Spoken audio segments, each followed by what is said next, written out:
मनहूस है ये बच्चा, आते ही खा गया मधुलिका को। शिवेश नन्हे से देव को बड़ी मुश्किल से बचाकर अपने गांव हरित पर्वत पहुंच तो गया, लेकिन उसके विशाल भवन के सामने परिवार शोक और क्रोध से भरा खड़ा था, क्योंकि उनकी अपनी प्रिय सदस्य मधुलिका उस तांगे में मृत पड़ी थी। उसके शरीर में लगा भाला अब भी वहीं पड़ा था। शिवेश की आंखें और शरीर मानो पत्थर हो गए थे।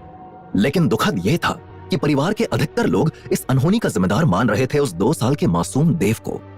शिवेश देव को गोद में उठाए उस भवन के विशाल दरवाजे से होते हुए अंदर आंगन में पहुंचा। तभी शिवेश का भाई अविराम दौड़ते हुए उसके पास आया और पूछा, ये क्या सुन रहा हूं शिवेश? ये बच्चा कौन है और मधुलिका कहां है? शिवेश ने कोई जवाब नहीं दिया तो अविराम की नजर बाहर खड़े तांगे पर गई। उसमें खून से सना भाला लगा देखकर वो बोला, इसका मतलब मधुलिका? शिवेश ने गहरी सांस लेकर कहा, वो एक भयानक युद्ध का शिकार हो गई। उसी युद्ध के दौरान ये बच्चा मिला मुझे। घर की 2 औरतें भी दौड़ती हुई उस तरफ आई। उनमें से एक ने शिवेश के पास आकर गुस्से में कहा, जिसकी वजह से मेरी प्यारी जेठानी अब इस दुनिया में नहीं है, उसे आप घर में ले आए। शिवेश की गोद में मौजूद नन्हा देव अपनी तरफ नफरत से देखते लोगों को भी मासूमियत से निहार रहा था। शिवेश ने कमजोर सी आवाज में कहा, मधुलिका के साथ जो भी हुआ उसमें देव का कोई दोष नहीं है। तभी देव की नजर एक लड़के पर पड़ी जो कि बड़ा उत्साहित सा भवन के अंदर से आ रहा था। वो एकदम से शिवेश के पैरों से जा लिपटा और इधर उधर देखकर पूछा, पिताजी, मां तांगे से उतर क्यों नहीं रही है? शिवेश की बेजान आंखों से आंसू की पतली धार बह निकली। उसने अपने बेटे के सिर पर हाथ फेरकर कहा, मुझे माफ कर दे शिवांग, मैं तेरी मां को बचा नहीं पाया। यह सुनकर शिवांग एकदम सुन पड़ चुका था। अविराम अपनी लाल अंगारे जैसी आंखें लिए तेजी से देव की तरफ बढ़ता हुआ बोला, मेरी भाभी इसी को बचाने के चक्कर में मरी है, इसको तो मैं। रुक जाओ अविराम। शिवेश देव के सामने ढाल की तरह आकर बोला, देव को तुम छुओगे भी नहीं। अविराम ने शिवेश की आंखों में आंखें डालकर कहा, सड़क पर पड़े कचरे से इतना लगाव? शिवेश ने अविराम के और पास आकर कहा, यह मत भूलो कि मैं तुमसे बेहतर योद्धा हूं। देव ने रक्षा की है मेरी, अगर इसे बचाने के लिए मुझे शस्त्र भी उठाने पड़े तो मैं झिझकूंगा नहीं। अविराम कुछ कहता उससे पहले उसके कंधे पर पीछे से किसी ने हाथ रखा और भारी आवाज में कहा, तो अब मेरी संतानें अग्निवंश का नाम ऐसे ऊंचा करेंगी? अविराम ने पिताजी को समझाते हुए बताया, लेकिन पिताजी, ये शिवेश न जाने किसको उठा लाया। शांत हो जाओ अविराम। उसके पिता ने गंभीर आवाज में कहा, मैं सूर्यकांत अग्निवंश का मुख्य होने के नाते आदेश देता हूँ कि हमारे घर की बहू मधुलिका का अंतिम संस्कार ठीक समय पर और सभी विधियों के साथ हो। थोड़ी ही देर में गांव के लगभग सभी आदमी उस बड़े शमशान घाट में पहुंच गए थे। मधुलिका की चिता के पास खड़े पंडित ने कुछ मंत्र पढ़े। उसके बाद उसने शिवेश की तरफ देखकर कहा, जजमान, अब आप चिता को अग्नि दे। भारी मन से हाथ में मशाल लिए शिवेश आगे बढ़ा और चिता को अग्नि देते हुए बोला, मैं तुम्हें विदा जरूर कर रहा हूं, लेकिन कभी भुला नहीं पाऊंगा मधुलिका। चिता ने अब आग पकड़ ली थी और उसकी लपटें आसमान तक उठ रही थी। वहीं खड़े सूर्यकांत ने शिवेश की तरफ बढ़कर धीरे से उसके कान में कहा, इस बच्चे को तुमने तो स्वीकार कर लिया, लेकिन अग्निवंश के बाकी लोग इसे कभी नहीं अपनाएंगे। शिवेश ने सूर्यकांत की तरफ देखकर पूछा, और आप पिताजी, क्या आप अपनाएंगे देव को? देव? सूर्यकांत ने उस बच्चे की तरफ देखते हुए कहा, तो यह नाम चुना है तुमने इसके लिए? शिवेश ने इस पर कुछ नहीं कहा तो सूर्यकांत आगे बोले, अगर देव आगे खुद को बाकी अग्निवंश के लोगों की तरह एक अच्छा योद्धा साबित करता है तो वो मेरी नजरों में भी आ पाएगा, लेकिन तब तक इस देव का कोई वजूद नहीं मेरे लिए। शिवेश ने सूर्यकांत की तरफ देखकर कहा, मुझे बस आपसे एक वचन चाहिए पिताजी। देव को मैं अपने संतान की तरह पालना चाहता हूं। उसे इस बात का एहसास तक नहीं होना चाहिए कि वो अग्निवंश का हिस्सा नहीं है। सूर्यकांत ने कुछ सोचकर धीरे से सिर हिलाकर कहा, ठीक है। देव अब धीरे धीरे अग्निवंश कुल के लोगों के साथ ही बड़ा होने लगा। पिता के प्यार के कारण 5 साल बाद देव के मन से अपने अतीत से जुड़ी यादें लगभग मिट चुकी थी।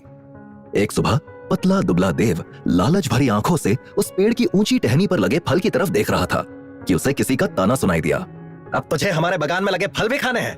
देव सहमकर पीछे मुड़ा तो देखा तो उससे 2 साल बड़े उसके चचेरे भाई कनिष्क और मलय उसकी तरफ आ चुके थे। देव ने मुस्कुराकर कनिष्क की तरफ देखकर कहा, कनिष्क भाई, ये बगीचा मेरा भी है। कनिष्क ने व्यंग में कहा, गांव के लोगों की भी हिम्मत नहीं होती यहाँ आने की। ये बगीचा हमारा है, समझा? और तुझे कोई इस परिवार का मानता भी है? देव के कोमल मन को इन बातों से बहुत दुख होता है। वो कभी ये बात समझ नहीं पाता कि परिवार के बहुत से सदस्य उससे इतना चिढ़ते क्यों है। अपना चेहरा नीचे किए वो उस बगीचे से जा ही रहा था कि तभी उसका दूसरा चचेरा भाई मलय उसके सामने आकर बहुत प्यार से बोला, रुक तो जा, तुझे ये फल खाना है ना? देव ने तेजी से सिर हिलाया। मलय ने कहा, तो फिर देख क्या रहा है? चढ़ जा पेड़ पर और तोड़ ले। देव तुरंत पेड़ की तरफ बढ़ा और किसी बंदर की तरह तेजी से उस पेड़ के मोटे तने को पकड़कर ऊपर चढ़ने लगा। नीचे खड़े कनिष्क ने मलय से कहा, ये क्या किया तूने? कनिष्क का सवाल सुनकर मलय के चेहरे पर मक्कारी भरी मुस्कान आ गई। उसने अपनी जेब से गुलेल निकाली और बोला, अब आएगा ना मजा। मलय ने उस गुलेल में एक कंकड़ फंसाया और ऊंची टहनी के पास तेजी से बढ़ रहे देव की तरफ निशाना साधा। देव बस उस फल के कुछ ही दूर था कि तभी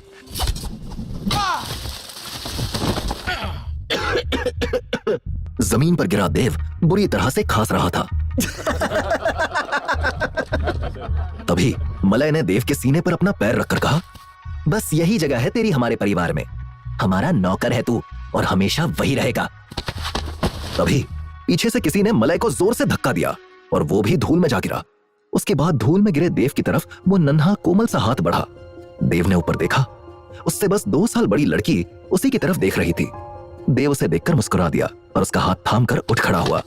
उसके बाद उस लड़की ने गुस्से से कनिष्क और मलय की तरफ देखकर कहा, मैंने तुमसे कहा था ना कि मेरे छोटे भाई देव को दोबारा परेशान मत करना। कनिष्क ने गुस्से से उस लड़की की तरफ देखकर कहा, तुम फिर से आ गई हमें प्रवचन देने अभिलेखा। अभिलेखा ने गुस्से से कहा, तुम दोनों जाओ यहाँ से, नहीं तो मैं पिताजी से तुम्हारी शिकायत कर दूंगी। कनिष्क और मलय तुरंत वहां से भाग गए। उसके बाद अभिलेखा ने देव की तरफ देखा जो कि फपक फपक कर रोने लगा था। अभिलेखा उसके पास पहुंचकर बोली, अरे तू रो क्यों रहा है देव? देव ने अभिलेखा की तरफ देखकर रोते हुए कहा, ये ऐसा क्यों कहते हैं कि मैंने पैदा होते ही माँ को मार दिया? अभिलेखा ने देव के दोनों कंधों पर हाथ रखकर कहा, तूने ऐसा कुछ भी नहीं किया। अच्छा तुझे फल खाना था ना, ये ले। देव ने अपनी चोटों को भूलकर मुस्कुरा के अभिलेखा से फल ले लिया। अभिलेखा ने उससे कहा, अच्छा अब सुन, हम सबको अतिथि भवन बुलाया है। आज विकासनगर के राजा विक्रमसेन हरित पर्वत आ रहे हैं।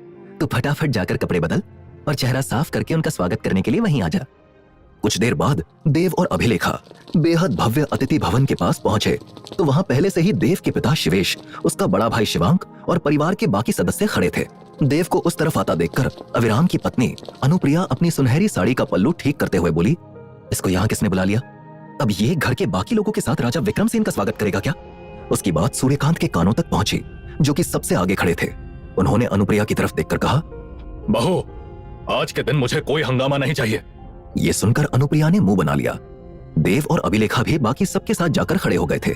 इतने में ही कई कवचधारी सिपाहियों से घिरी एक बहुत ही शानदार बग्घी अग्निवंश परिवार के अतिथि भवन के सामने आकर रुक गई। एक सिपाही ने आगे बढ़कर तेज आवाज में कहा, महापराक्रमी राजा विक्रमसेन पधार रहे हैं। बग्घी का दरवाजा खुला और तेजवान राजा विक्रमसेन बाहर निकले। सूर्यकांत मुस्कुराते हुए आगे बढ़े और राजा विक्रमसेन के सामने हाथ जोड़कर बोले, आइए राजा साहब, मैं अग्निवंश परिवार का मुखिया सूर्यकांत अतिथि भवन में आपका स्वागत करता हूँ। राजा विक्रमसेन ने सूर्यकांत के कंधे पर हाथ रखकर कहा, आपका बहुत धन्यवाद। उसके बाद उन्होंने बग्घी की तरफ देखकर कहा, आर्या, दिव्या, परितोष, चलो बाहर निकलो। उसके बाद बग्घी में से देव की ही उम्र की एक छोटी लड़की बाहर निकली जो अपनी मासूम बड़ी बड़ी आंखें फाड़कर इधर उधर देख रही थी। राजा विक्रमसेन ने उस लड़की के सिर पर हाथ फेरकर कहा, यह है हमारी छोटी बेटी आर्या। आर्या नई जगह आकर बहुत उत्साहित महसूस कर रही थी।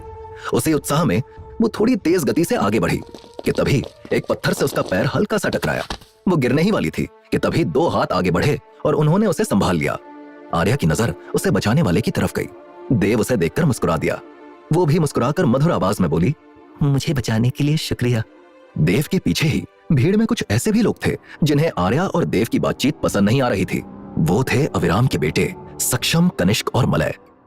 राजा विक्रमसेन ने मुस्कुराकर देव की तरफ देखकर कहा, तुम्हारा बहुत धन्यवाद बेटे। हमारी पुत्री के शरीर पर हम एक खरोच भी बर्दाश्त नहीं कर सकते। देव बस मुस्कुरा दिया, कुछ बोला नहीं। उस वक्त बग्घी से आर्या से 3 साल बड़ी उसकी बहन दिव्या और भाई परितोष भी बाहर निकल आए थे। राजा विक्रमसेन ने सूर्यकांत से कहा, तो ये है मेरे 3 अनमोल रतन। दिव्या तो इसी साल आलोक मठ जा रही है। सूर्यकांत ने मुस्कुराकर कहा, वैसे हमारे अग्निवंश से भी इसी साल 2 लड़के आलोक मठ जा रहे हैं, मेरे पोते सक्षम और शिवांग। राजा विक्रमसेन ने मुस्कुराकर कहा, वाह, बधाई हो। वैसे मेरे बच्चों को आपके हरित पर्वत के मशहूर बगीचे देखने का बड़ा मन था, क्या यह व्यवस्था हो सकती है? सूर्यकांत ने सिर हिलाकर कहा, बिल्कुल। सूर्यकांत ने बस सक्षम और शिवांग को हल्का सा इशारा किया। वो लोग आर्या, दिव्या और परितोष को अतिथि भवन से दूर बगीचे की तरफ ले जाने लगे। आर्या ने देव का हाथ पकड़कर कहा, तुम भी चलो ना, देव थोड़ा हिचका। उसे अपने चचेरे भाइयों की गुस्से से भरी नजरें महसूस हो रही थी, लेकिन फिर भी वो आर्या के साथ उस दिशा में बढ़ गया। आर्या ने शांति से चल रहे देव से पूछा, क्या तुम हमेशा इतने शांत रहते हो? देव ने कहा, हाँ, क्योंकि मेरे ज्यादा दोस्त नहीं है ना। आर्या बोली, लेकिन तुम तो इतने सारे भाई बहन हो, क्या वो नहीं खेलते तुम्हारे साथ? आर्या के इस सवाल ने देव की आंखों के दर्द को फिर से छलका दिया था। खेलती है ना, मेरी बड़ी बहन अभिलेखा मेरे साथ खेलती है। इस तरह के सवालों से बचने के लिए देव ने कहा। उसने एक दूसरा सवाल आर्या से पूछा, वैसे ये आलोक मठ क्या है? आर्या ने चौंक कर कहा, तुम्हें आलोक मठ नहीं पता? दूर दूर से वहां पर लोग योद्धा बनने आते हैं। देव के चेहरे से लग रहा था कि उसे आलोक मठ की बातों ने प्रभावित कर दिया था। उसने आर्या से झिझक कर पूछा, क्या मैं भी जा सकता हूं आलोक मठ? उनकी बातचीत सुनकर पीछे चलते कनिष्क ने धीरे से मलय से कहा, सुन मलय, देव को लात मारकर आगे कीचड़ में गिरा दो क्या बेइज्जती होगी इसकी राज परिवार के लोगों के सामने। कनिष्क और मलय एक दूसरे की तरफ देखकर मुस्कुरा उठे थे। कनिष्क के हाथ देव को धक्का देने के लिए आगे बढ़ गए। वहीं दूसरी तरफ किसी राज्य के अंदर एक चौड़े गलियारे में कई सारी लाशें बिछी पड़ी थी। बच्चे, बूढ़े और सिपाही सब उन लाशों में शामिल थे। इन्हीं लाशों के बीच खड़ा एक सिपाही हांफते हुए अपने सामने मौजूद हवा में तैरती भयानक परछाई की तरफ देख रहा था। वो गुस्से और दुख के कारण चीखा, तूने मेरे सारे राज्य को नष्ट कर दिया विशाख, कुछ भी नहीं बचा यहाँ। सिपाही का सवाल सुनकर वो परछाई तैरती हुई तेजी से उसकी तरफ आई। एक भयानक काला हाथ सीधे उस सिपाही की गर्दन पर जम गया और उसे हवा में उठा लिया। सिपाही उस शिकंजे से छूटने की पूरी कोशिश कर रहा था, लेकिन उसकी ताकत बेकार थी। उस परछाई की भयानक चमकती आंखों में उसे अपनी मौत दिख रही थी। कौन है विषाक्त और क्यों वो इतना तबाही फैला रहा है? क्या कनिष्क और मलय देव को कीचड़ में गिराकर अपमानित कर पाएंगे? जानने के लिए सुनिए सर्वशक्तिमान